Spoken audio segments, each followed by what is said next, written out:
Everyone. Nice to see so many people here and some familiar names and faces. My name is Julia Kirkham. I'm a geriatric psychiatrist and I'm a researcher as well. I'm at Calgary now, but have just been here for a few years. I did my training in Saskatchewan and I worked and I did my fellowship and worked for a few years in Ontario, in Belleville, Trenton, Bancroft, and kind of everything in between. All right, so happy to be here presenting on a topic that's near and dear to my heart. This is an area that my research focuses on, an area I just feel really, I don't know, interested in, and glad to hear again a lot of other people are as well. I don't really like the term deprescribing. I'm going to talk about, like better prescribing. I don't like deprescribing because it's kind of all or nothing.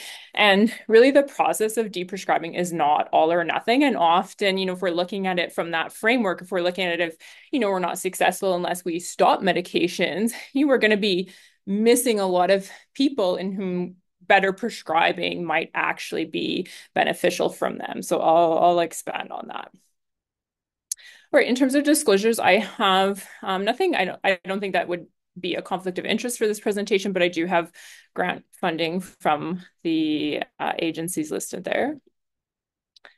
And these are the ECHO disclosures. Most of what I'll talk about is evidence-based because, like many topics when it comes to older adults, we don't always have evidence. So some of what I'm going to talk about is really based on my experience. And I do think that's important when it comes to the practicalities of what do you actually do when it comes to deprescribing. We don't always have really clear evidence. So I share with you the evidence, but I also share with you, what my practice is like, how I think about things. And I think, that is similar to how a lot of, specialists in geriatric psychiatry would approach this. So my objectives are to just review the concept of deprescribing and hopefully, give you maybe a slightly different idea of what that looks like than you may have.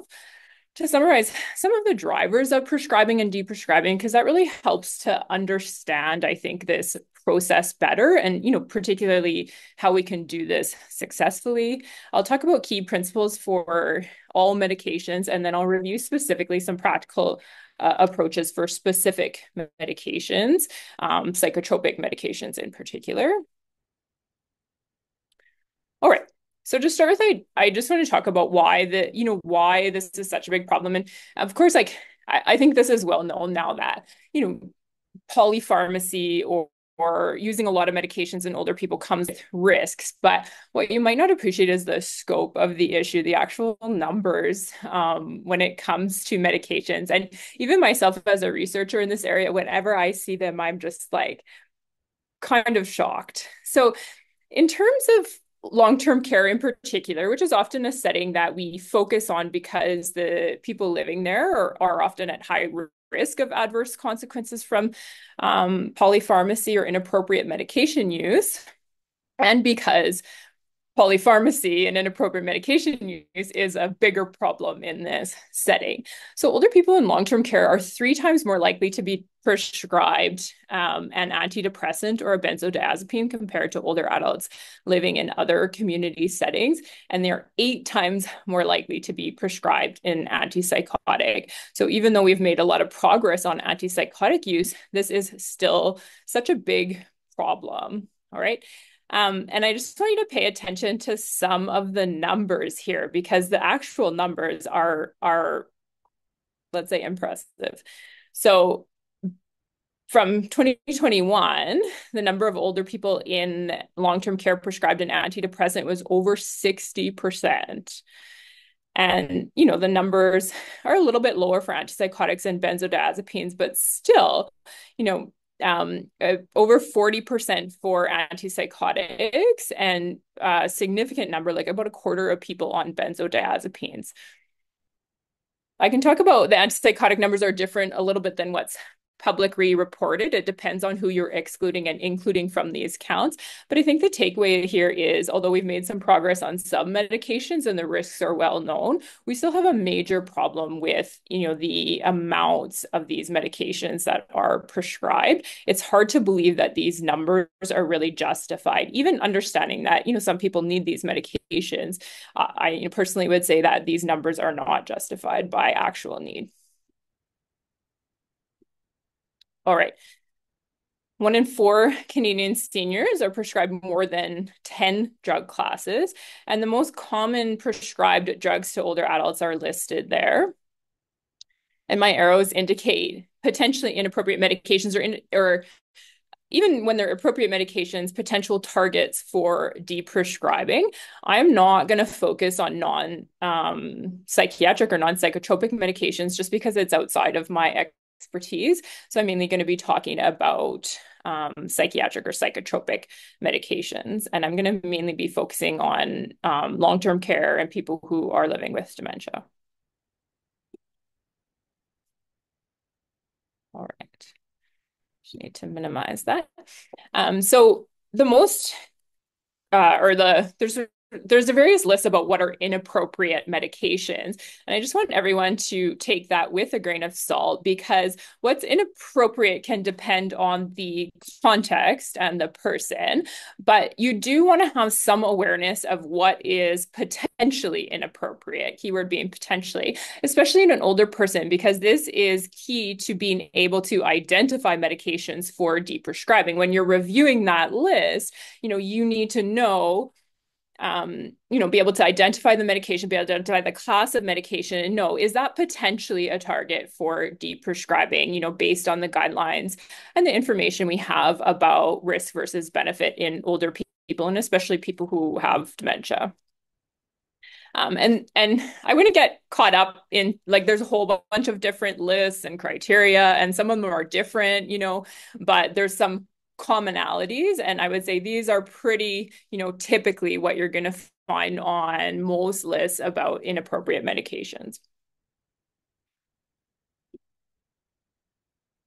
So there's significant costs. We know that inappropriate medication use has an association with poor quality of life, with adverse drug events and side effects like falls, with hospitalization, and even with higher risk of mortality or death. And Canadians spent about $1 billion on potentially inappropriate medication. So that's a lot of potential waste in terms of the cost. And most of the expenditure, this most significant proportion of that expenditure, was on proton pump inhibitors and gabapentinoids. I think, importantly, though, this is a problem because of the patients that we're often caring for. And by virtue, I would say, of sometimes age and just generational effects, how people regard, doctors or people in positions of authority, as well as conditions like dementia, which make people less aware of their health and medications. I really feel that we have a responsibility, as care providers for older adults, to consider their medications as part of their overall, good healthcare and well-being.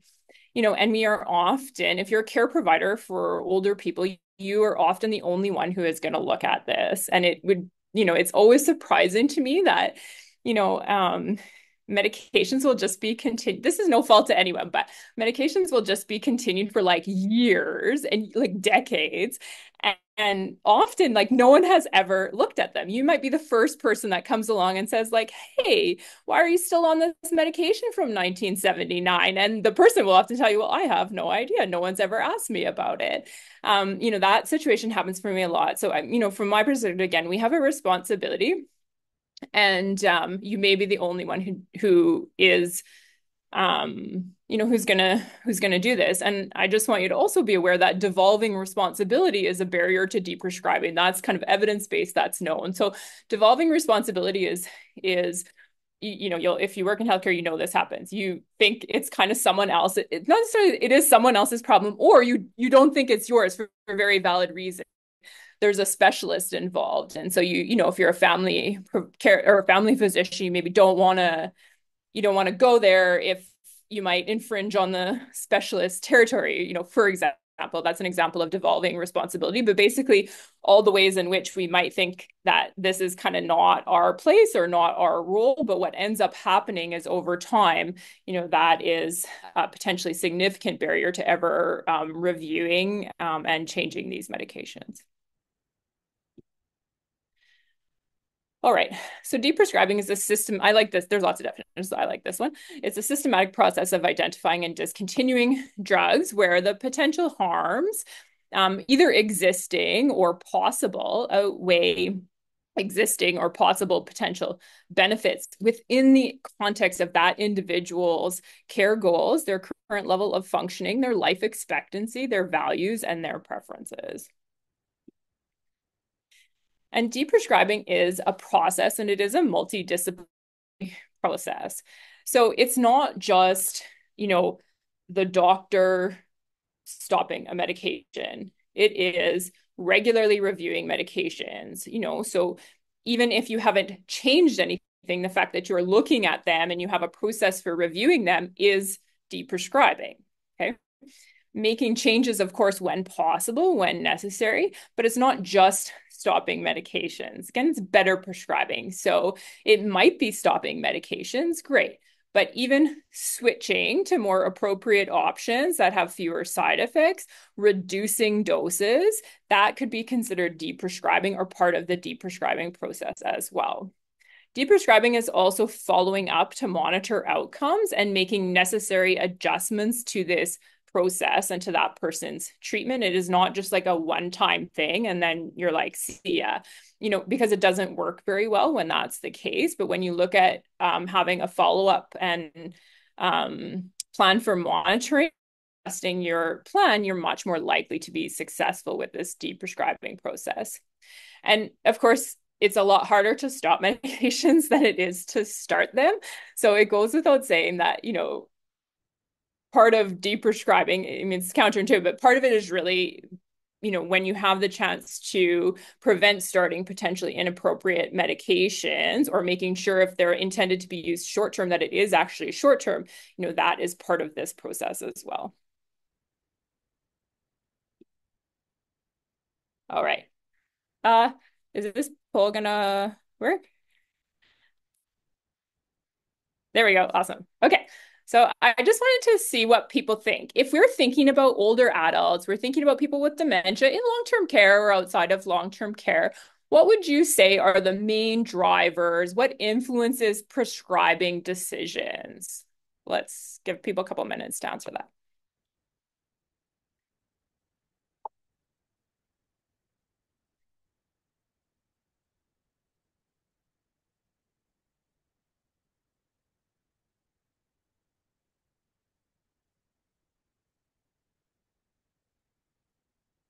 Can I see the results?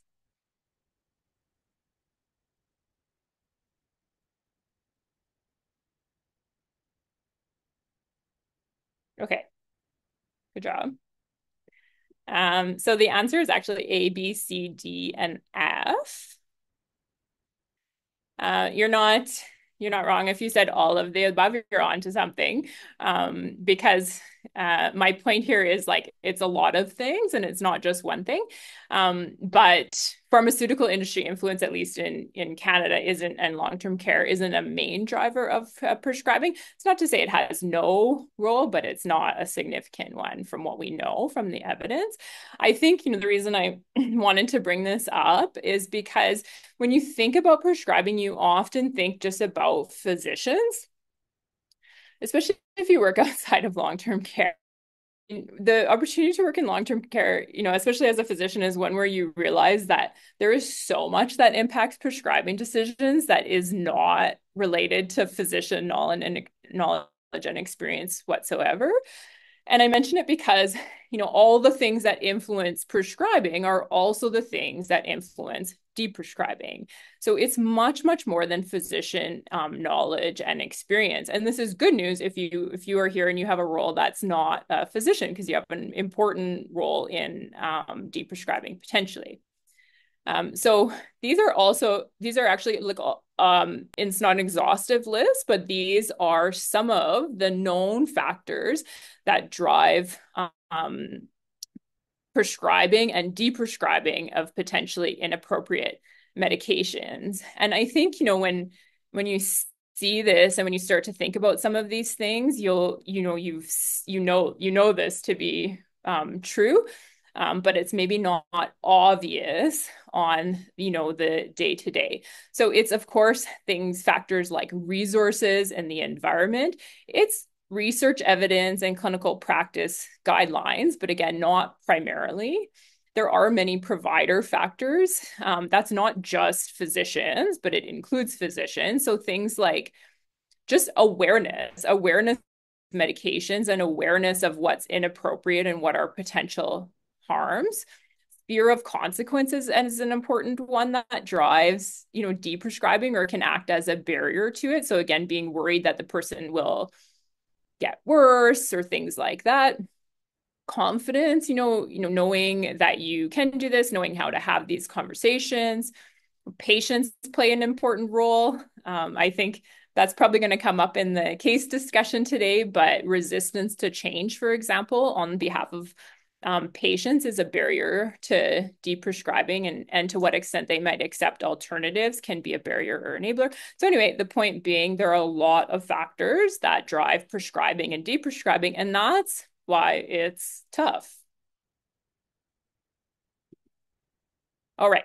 So in terms of practices that support deprescribing, a positive attitude among healthcare providers towards deprescribing is actually an enabler.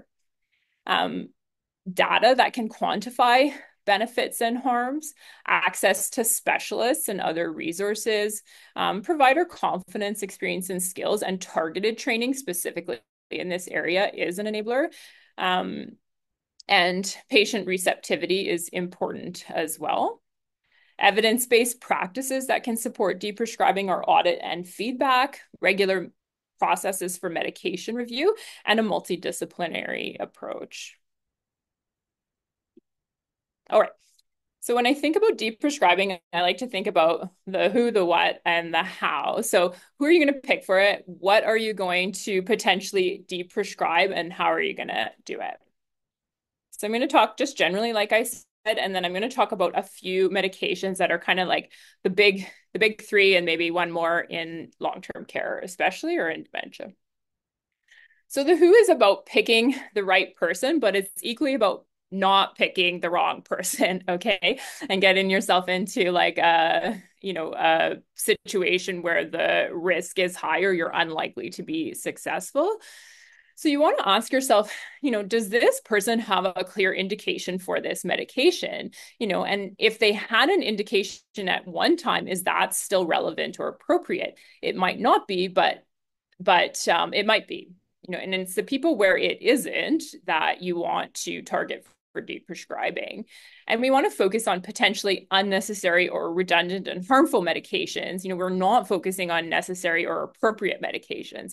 Might seem obvious, but again, it's very context specific, and what might be labeled as an inappropriate medication, for that individual may not be inappropriate. So it's not sort of black and white with what is a so-called inappropriate or bad medication. For some people that may be appropriate, and you want to leave that alone. All right. As I mentioned previously, the what, is being familiar with what are potentially inappropriate medications. You want to be able to identify these to target them potentially for deprescribing. And, it's often the case that people are on multiple potentially inappropriate medications. When that's the case, you want to be able to prioritize or have a way to prioritize what might be either most important because it has high risks, or easiest. I call it like low-hanging fruit, because, that's going to be, a very, very low risk change. All right.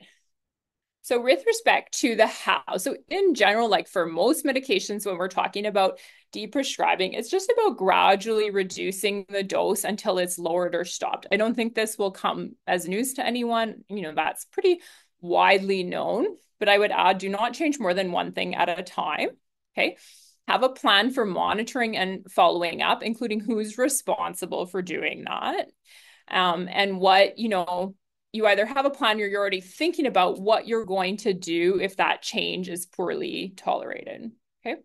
It generally, you can start with a 25 or 50% dose reduction and reduce by about 25% weekly. That's like a rough guideline for most medications, but you can go with reductions every 2 weeks, and you can go slower than that too. You know, the right pace to go at is the one that's most likely to be successful. And if that means that as you're reducing dosing, you slow down, you know, towards the end, especially, it's okay to do that. You know, this is not a race. And sometimes patients will be more comfortable as well with a, you know, slower dose reduction. Depends on the person and the medication, right? You want to prepare the individual, so the patient as well as care partner. And that includes acknowledging that some people might experience some side effects. You know, I tell people that side effects, you know, when you start a medication, your body adjusts. And even, you know, the same thing happens when you stop a medication, your body will adjust, but you might notice, you know, some changes. Don't panic if nothing's severe, carry on, you know, and if, you know, something is more significant, then again, you adjust your plan and you want to reassure the patient of that. It tends to make them less anxious about changes. All right. I also suggest not necessarily, you know, if you're a prescriber, you don't necessarily have to like write out the whole dose reduction until the medication is stopped. You might initially start with, you know, 2 bumps down and then leave it, monitor and reassess. And that can be helpful for your own anxiety about the situation, but it can also, I find, be helpful for patients to say, well, listen, we're just gonna try this and see what you notice and see what I notice, and then we'll make a plan from there, you know, and that is, you know, sometimes a more successful approach. I would also say consider rationalizing medications. And so when people are on multiple medications at subtherapeutic doses, consider it's a little bit of a different perspective. It is kind of deprescribing, but kind of not, you know, but when that's the case, consider switching to a therapeutic dose of one medication to reduce polypharmacy. All right. So I'm going to talk about antipsychotics, antidepressants, benzodiazepines and Z drugs, and cholinesterase inhibitors. That's because, you know, those are often medications we're looking at in long-term care, people with dementia. That's because also this is where my expertise is. It's not that these are the most important for deprescribing. It's that, you know, this is what I'm qualified to speak on. So in antipsychotics, with respect to antipsychotics, you know, in people who have dementia, we want to consider deprescribing these in people who have BPSD, but they do not have a history of severe agitation or psychosis. So basically, you know, those are the indications for antipsychotics and dementia. And if they don't have that, they never have had that, you would want to question whether this person has an indication. But even in people who have had a history of BPSD that has responded to the antipsychotic, you still want to think about deprescribing when those symptoms have resolved. And in choosing people for reducing or stopping these medications, you know, there are some things that can help predict whether you're likely to be successful.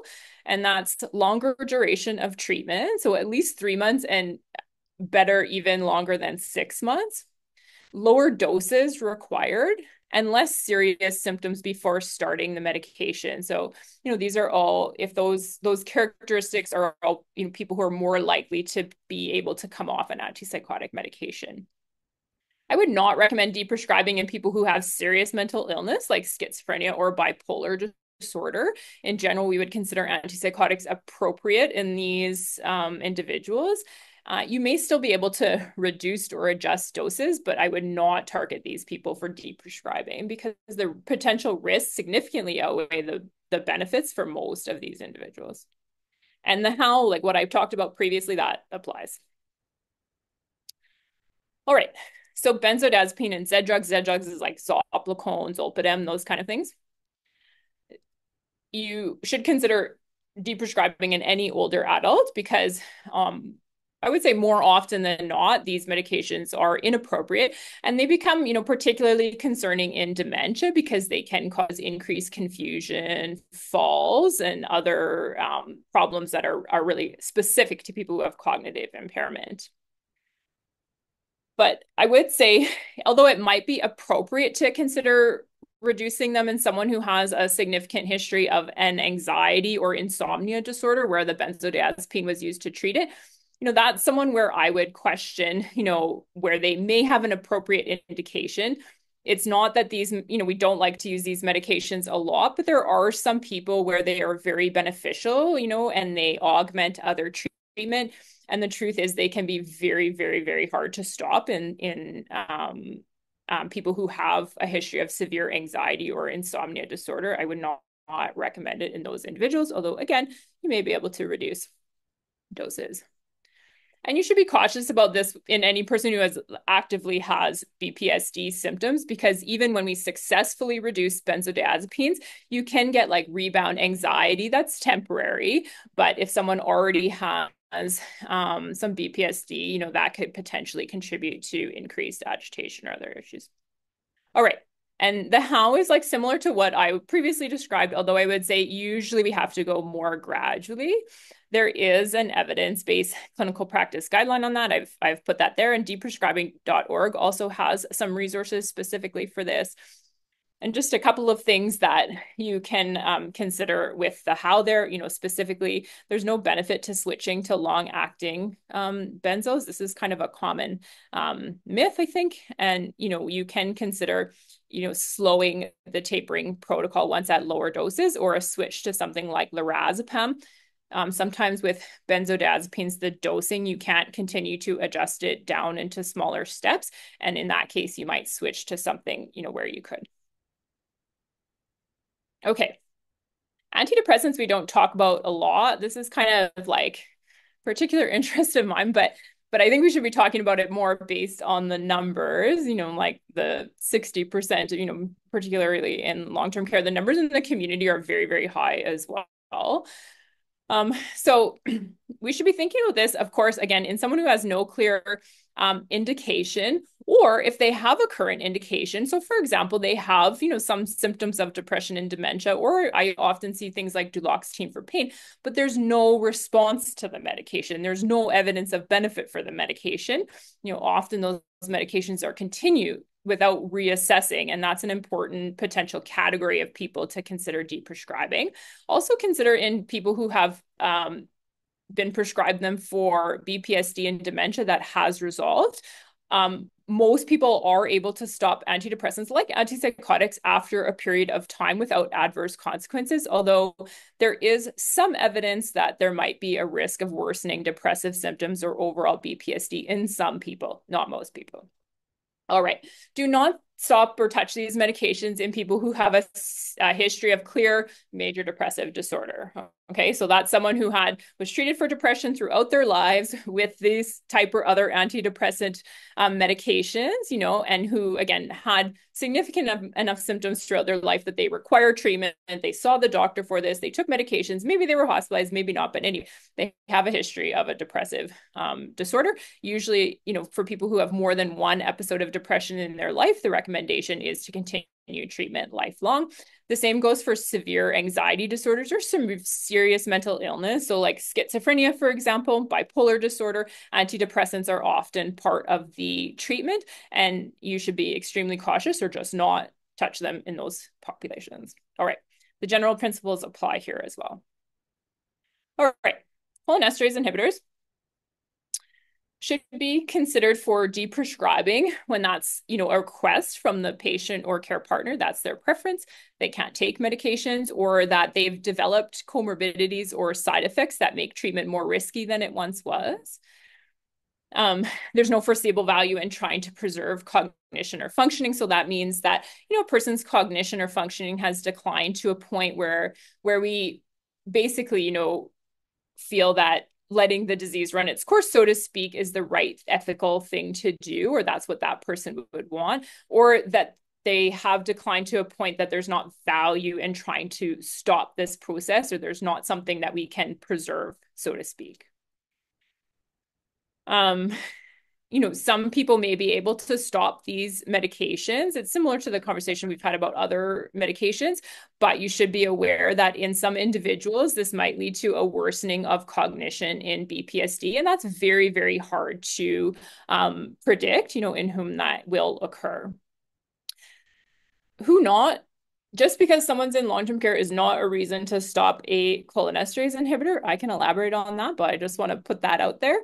And you need to be more cautious in conditions like Parkinson's disease dementia or Lewy body dementia. And that's because these conditions actually tend to have a very good response to cholinesterase inhibitors. And then in turn, in my experience, when you stop them, sometimes the consequences are more significant than, for example, in someone who has Alzheimer's. So be more careful if in dementias of other types, specifically those ones. Again, the how is the same as previous. All right, I'm done. So I'll end on that note. Happy to take any questions. Love a good New Yorker cartoon. Thank you, Julia. Great presentation. If I could maybe ask if we can close the slides. Yep. And for those who are